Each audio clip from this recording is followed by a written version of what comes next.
सबसे छुपाई कई दिहलु अपना से दूर हो।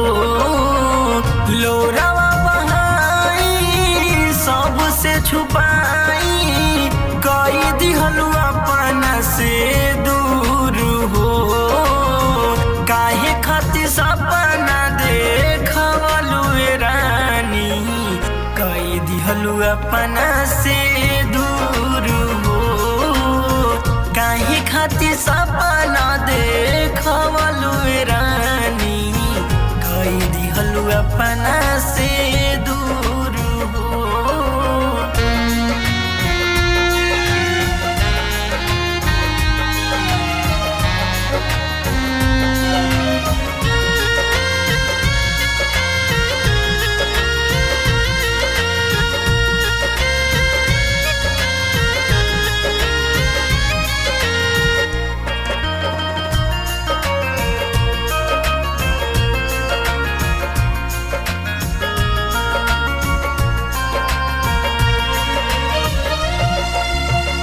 दिलवा के धड़कन मोरा अखिया के पुतारी चांद जैसन सूरत ताहार दिल से न उतारी।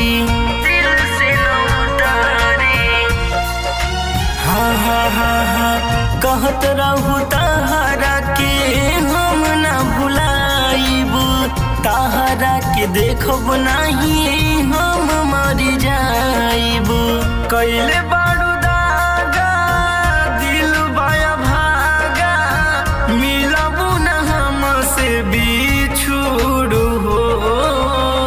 कैले बारू दागा दिल बाया भागा मिलबू न हमसे बिछुड़ हो।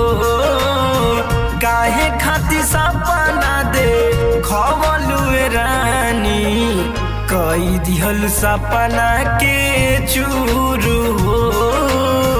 काहे खातिर सपना देखवलु रानी कई दिहल सपना के चूर हो।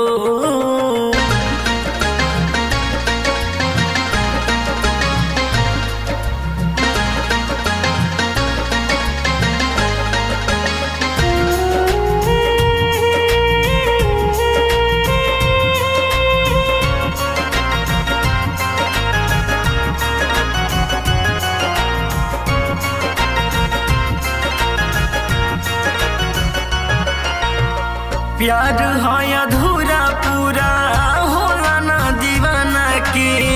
तोहरा खातिर दुश्मन भइनी जमाना के।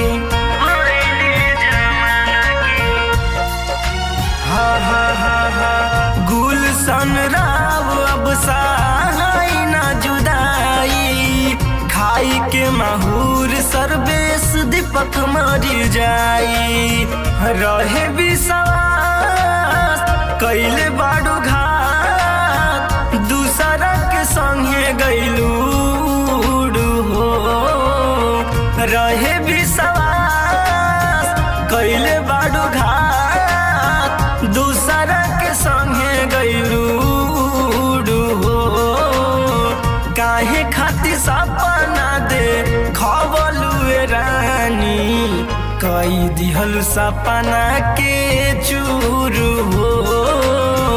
काहे खातिर सपना देखवलु रानी कई दिहल सपना के चूर हो।